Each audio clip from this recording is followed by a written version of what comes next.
propose de démarrer. Avant de commencer, quelques informations sur l'organisation de ce JT.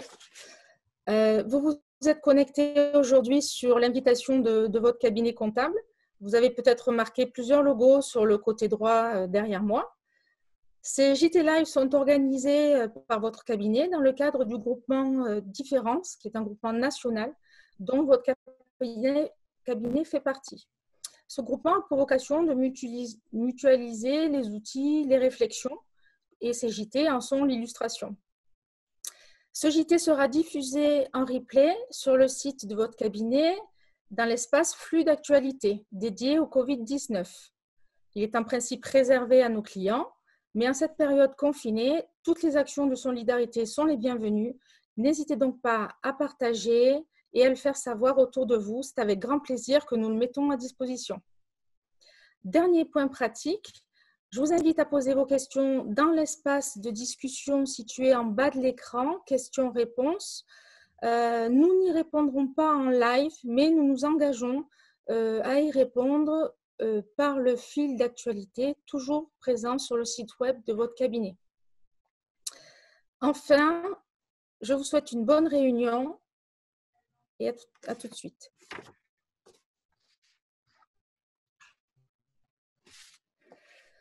Donc aujourd'hui, nous accueillons Nicolas Denis, consultant, coach en relations humaines.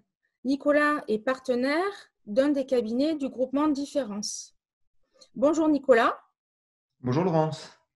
Tu es spécialiste, tu interviens depuis des années en formation auprès de collaborateurs d'entreprise sur des sujets tels que l'efficacité relationnelle, entre autres, et tu interviens également en stratégie et en management auprès de dirigeants d'entreprise.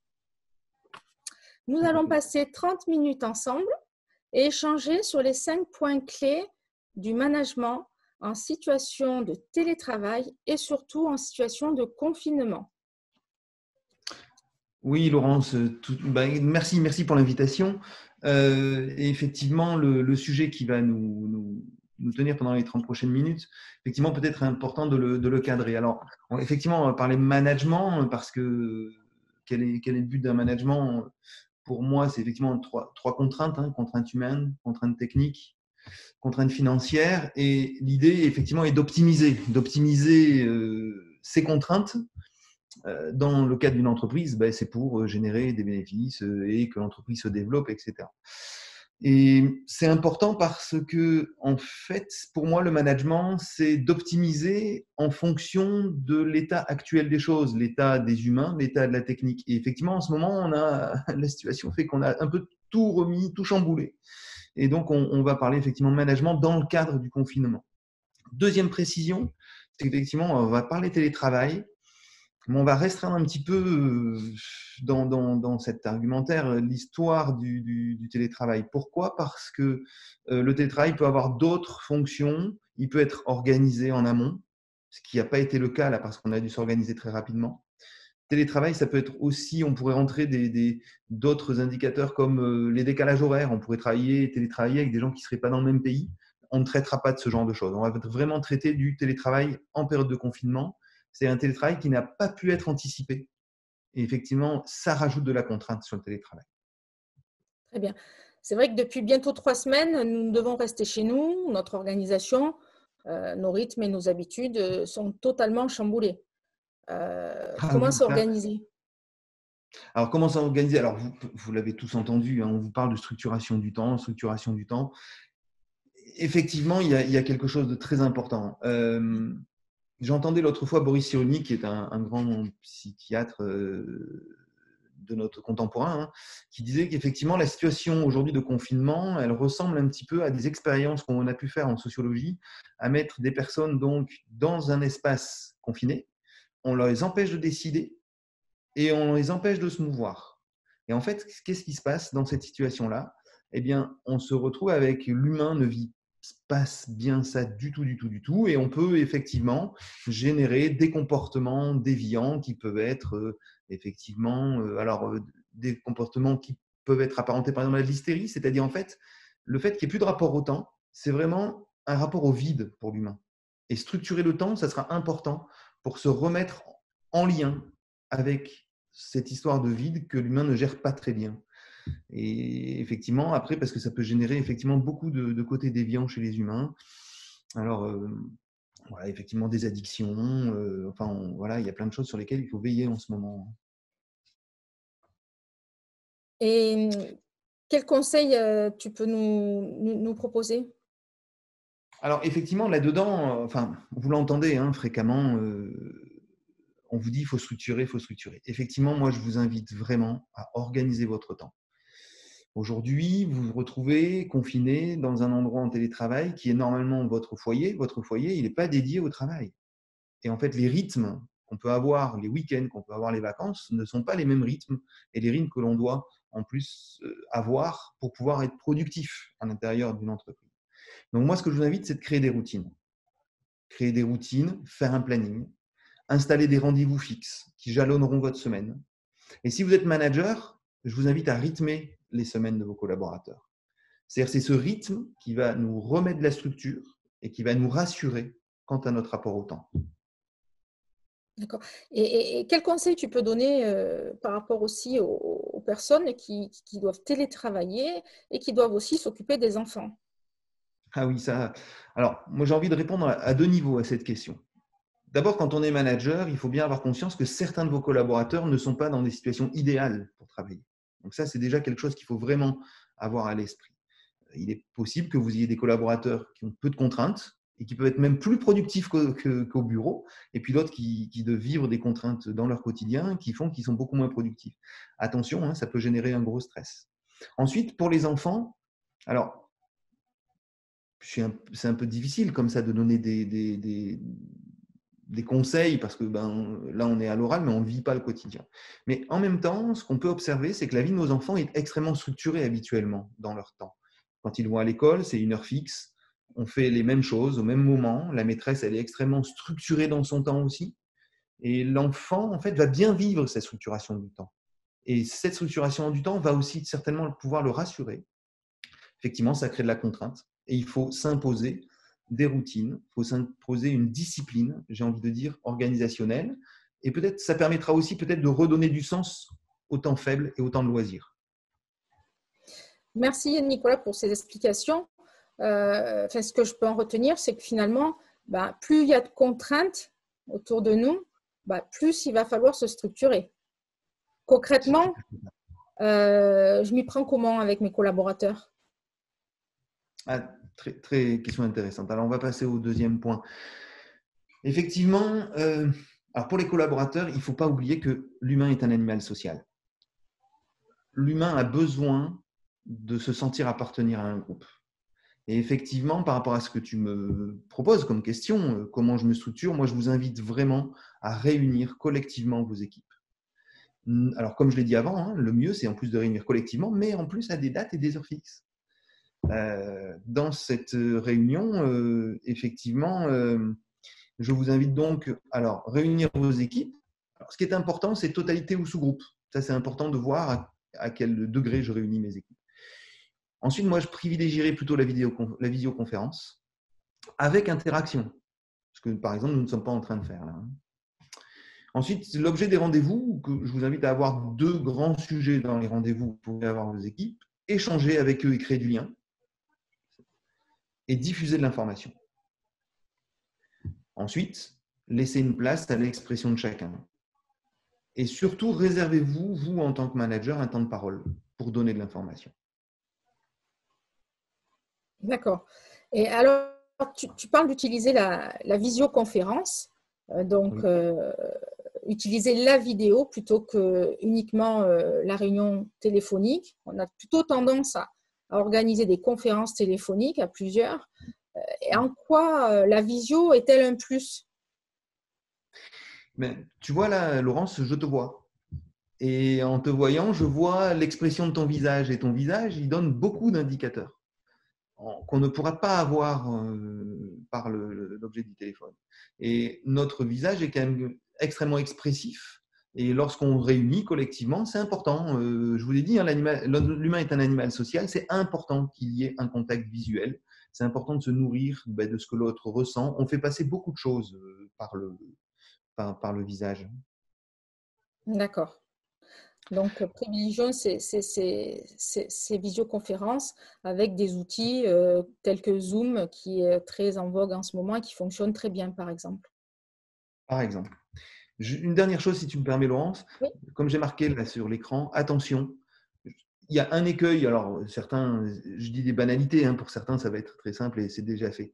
Lorsqu'on réunit, quand on fait une réunion collective, attention que les informations que l'on va donner intéressent directement les protagonistes qu'on en a conviés à cette réunion. Attention de ne pas faire des sous-groupes dans les groupes. C'est-à-dire de ne pas faire de l'information extrêmement ciblée avec un groupe large. Mieux vaut-il refaire une petite réunion pour redonner de l'information ciblée. En fait, ce qui se passe quand on est en vidéoconférence, c'est qu'on peut être extrêmement sollicité par l'extérieur.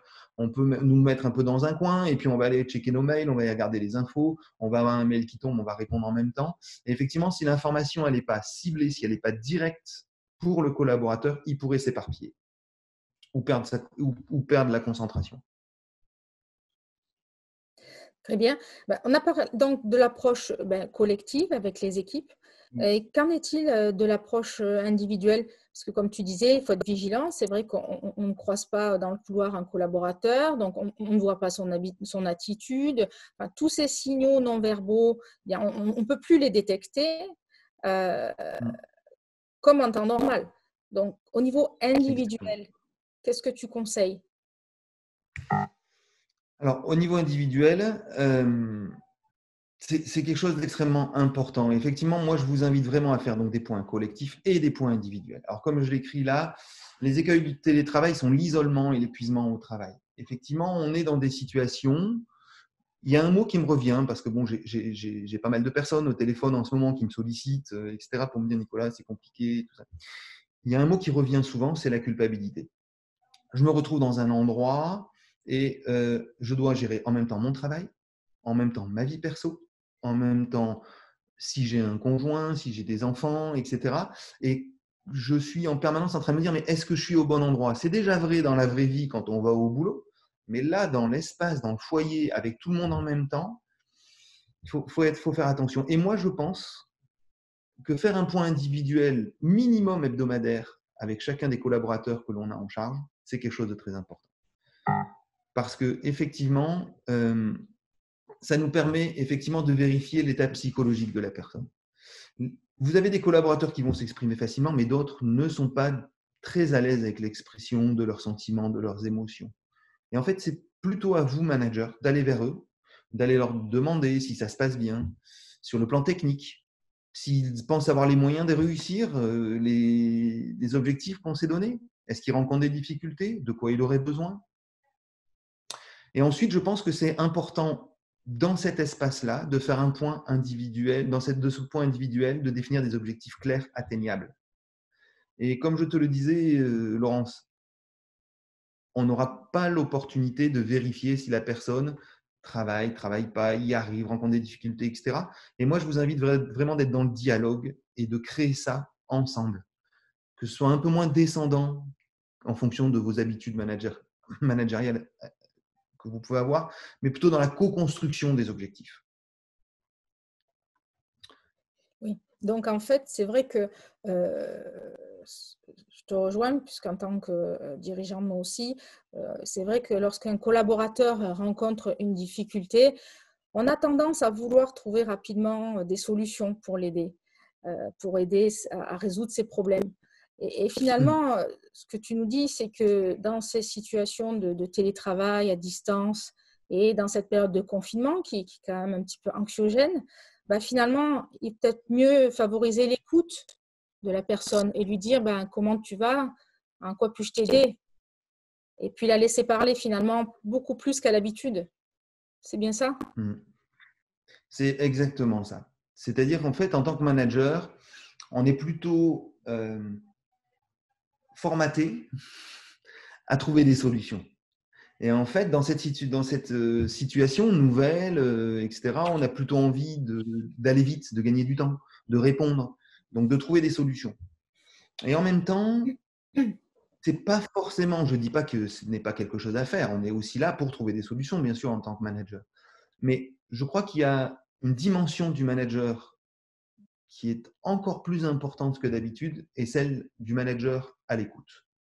C'est-à-dire que vous avez des collaborateurs qui vont peut-être avoir besoin d'exprimer leurs difficultés, mais pas forcément pour trouver des solutions, pas forcément que vous soyez apporteur de solutions, juste parce que ça leur fait du bien de dire que c'est pas facile, que ça fait du bien de dire qu'ils rencontrent des difficultés.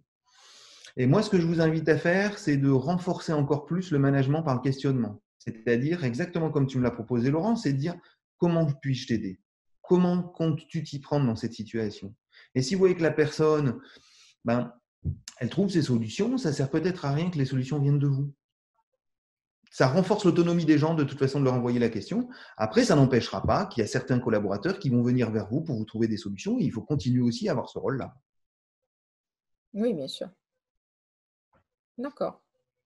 Bon, donc, si j'ai bien compris, on doit organiser des réunions individuelles, des réunions collectives. Oui.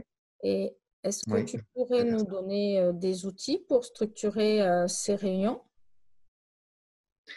Alors, effectivement, dans les outils, effectivement, moi, ce que je vous invite à faire, alors, comme je le dis toujours, manager, c'est de toute façon prendre du temps pour manager. C'est-à-dire que le management, ce n'est pas quelque chose qui se fait en plus quand on a le temps. C'est qu'il faut absolument avoir des espaces-temps dédiés au management. J'ai envie de dire, c'est encore plus vrai que d'habitude, parce que là, vous n'avez pas la machine à café, vous n'avez pas la petite pause cigarette, vous n'avez pas ces petits moments informels qui peuvent structurer la vie d'une entreprise. Et donc, je pense qu'il vous faut absolument prendre du temps pour parler management et organiser votre management. Alors, bien sûr, là, je vous donne des choses qui sont, on va dire, qui tombent sous le sens. Mais ça me semble important de les répéter.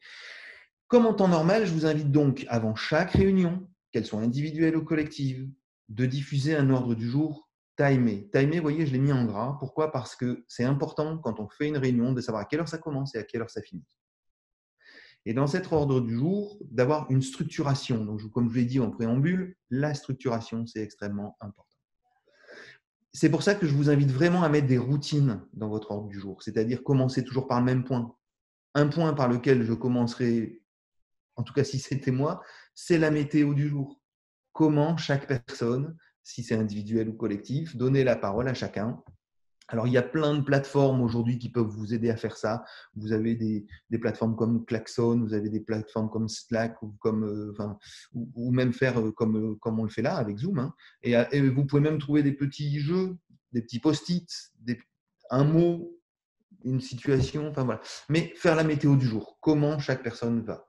Ça, c'est important. Ensuite, dans la routine, c'est, je ne sais pas, on va d'abord traiter les sujets internationaux, puis ensuite les sujets nationaux, enfin, je ne sais pas. Mais il faut organiser vos ordres du jour de la même manière, avec des routines. Ça structure le temps. Ensuite, à partir du moment où on fait une réunion, il faut un compte rendu et il faut lister les informations et lister les objectifs. Il faut que ce soit écrit. Et comme on l'a dit préalablement, co-construit, c'est mieux. Alors, bien sûr, j'entends, ou peut-être la question que tu voulais me poser, c'est comment on va faire? On n'a pas de temps. On a quand même un rapport au temps en ce moment, on se dit dès qu'on est déjà contraint. Moi, ce que je vous invite à faire, c'est de remplir vos comptes rendus au fur et à mesure de votre réunion. C'est-à-dire prendre l'ordre du jour. Et au fur et à mesure que les choses se font, vous écrivez directement sur l'ordre du jour. L'histoire, ce n'est pas d'avoir quelque chose d'extrêmement bien ficelé, on n'est pas dans une diffusion d'informations, comment je pourrais dire ça, c'est pas statutaire, ça ne va pas partir à l'extérieur, c'est des outils de travail.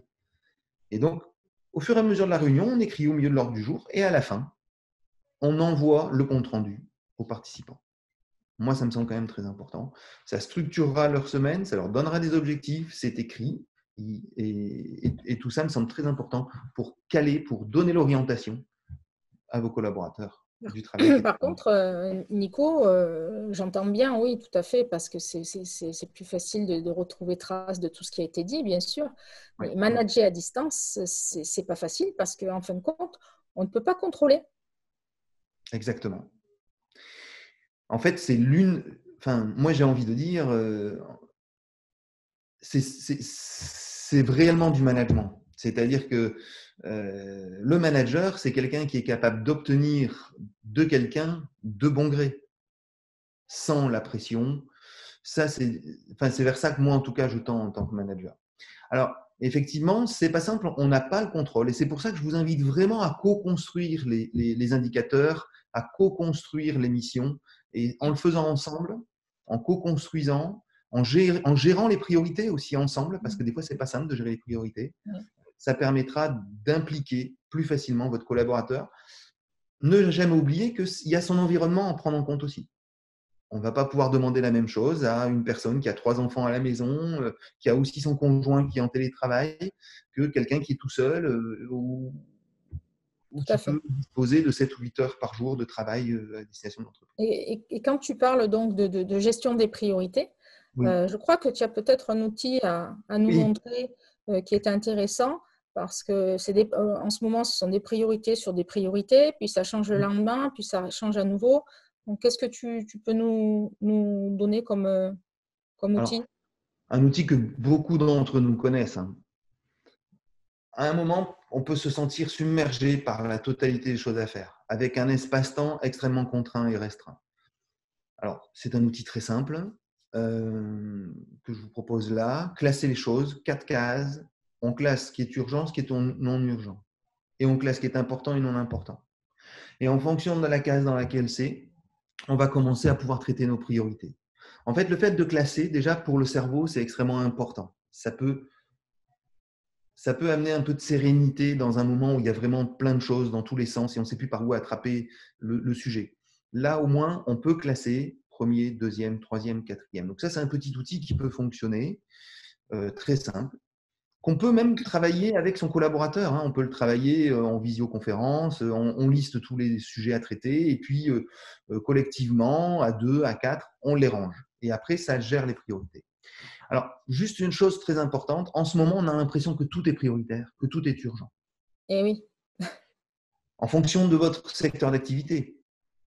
Là, effectivement, on intervient sur une chaîne télé qui est un groupement d'experts comptables. En ce moment, ils sont sous pression. Ils sont extrêmement sollicités. Tout le monde aimerait bien avoir sa déclaration pour le chômage partiel demain matin. Mais quand tous vos clients vous demandent ça en même temps, ce n'est pas possible.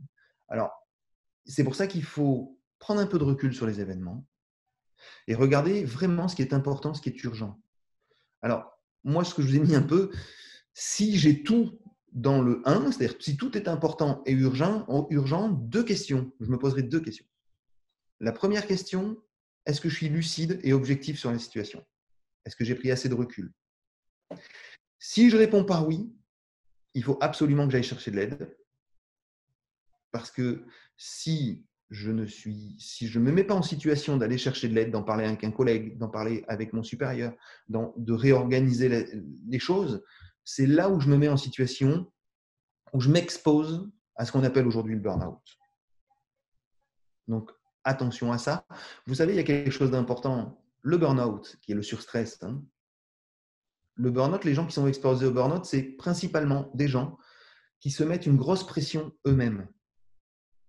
Ça peut venir de l'extérieur, le burn-out, mais c'est souvent construit par soi-même parce qu'on se met la barre très haut, on veut tout réussir et ça met une grosse pression. Donc, attention à cela. La prise de recul, ça me semble quelque chose de très important. très bien. Donc finalement, en cette période particulière, il faut s'organiser, il faut se réorganiser, il faut se réorganiser. En fait, il faut être encore plus agile. C'est quand même une sacrée mission hein, pour un dirigeant, pour un manager. Qu'est-ce que tu peux lui conseiller pour lui-même en tant que manager? En fait, je pense que la clé de la réussite, c'est vous. Et que souvent, dans ces périodes-là, on se préoccupe beaucoup de l'autre, on va beaucoup vers les autres, on va beaucoup vers nos clients, on va beaucoup vers nos collaborateurs, on va beaucoup vers notre associé, on, on, on va un petit peu partout et en fait, on peut peut-être s'oublier.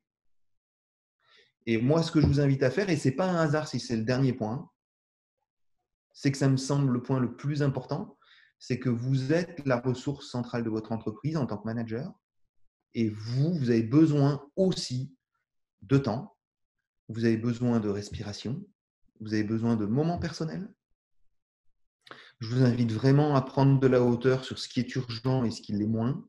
On ne va pas pouvoir tout traiter en même temps. Et ensuite, chose très importante, est-ce que je suis capable de dissocier ce qui va être de mon énergie, de mes émotions et de mon urgence, de ce que l'environnement m'envoie comme urgence, comme inquiétude. C'est-à-dire, est-ce que je fais bien la distance entre ce qui m'appartient et ce que je récupère de mon environnement? Ça, c'est quelque chose de central. Et ensuite, quelque chose de très important, on a forcément aujourd'hui un changement de relation à nos obligations ou en tout cas aux engagements qu'on pouvait avoir, que ce soit envers nos collaborateurs ou envers nos clients. On a tous mis nos entreprises sur un niveau de performance. Et en fait, aujourd'hui, effectivement, ce niveau de performance, il est complètement altéré par la situation. Est-ce que je suis dans une obligation de moyens ou une obligation de résultat? Ça, c'est une vraie question. Une vraie grande question. Alors, je n'ai pas de réponse pour tout le monde, bien sûr. Chacun va pouvoir le voir à travers son prisme et son environnement. Mais effectivement, quand on est dans une obligation de résultat, là, on est clairement dans urgent et important. Hein, il n'y a pas de souci. Mais souvent, on confond moyens et résultats. Oui, donc il faut aussi faire attention à soi, en effet. Bien, est-ce Vous êtes la que… Oui, tu veux nous rajouter quelque Vous êtes chose? la clé. Oui, vous êtes la clé de la réussite, donc faites attention à vous. Un peu de sport hein, pour nos endorphines, c'est important de. Alors, c'est pas forcément beaucoup, ça peut être une demi-heure, 2-3 fois par semaine, mais un peu d'exercice. Alors, pour ceux qui n'ont pas l'occasion d'aller à l'extérieur, bon, ben, peut-être un petit peu de… Il y a plein de choses en ligne aujourd'hui. Vous pouvez faire du yoga en ligne, vous pouvez faire des choses comme ça, de respiration, mais votre corps, c'est important. Ça crée des endorphines, c'est extrêmement important. Et puis, moi, j'aime bien les blagounettes. Alors, Laurence en a choisi une. J'espère que ça mettra un petit peu d'ambiance et de baume au cœur dans cet environnement. Gardez le sourire. Eh bien, merci Nicolas. Merci à vous de nous avoir suivis. Écoutez, les questions que vous nous avez posées seront traitées dans le fil d'actualité du site web du cabinet comptable auquel vous appartenez. Il y aura donc aussi un lien puisque tout ça a été enregistré pour pouvoir le revoir en replay. N'hésitez pas à partager. Enfin, le prochain JT aura lieu en milieu de semaine prochaine. Le thème à aborder n'est pas encore défini puisque nous nous adaptons à l'actualité. Néanmoins, n'hésitez pas à consulter notre fil d'actualité pour voir le thème du prochain. Nous vous remercions et prenez bien soin de vous. Au revoir.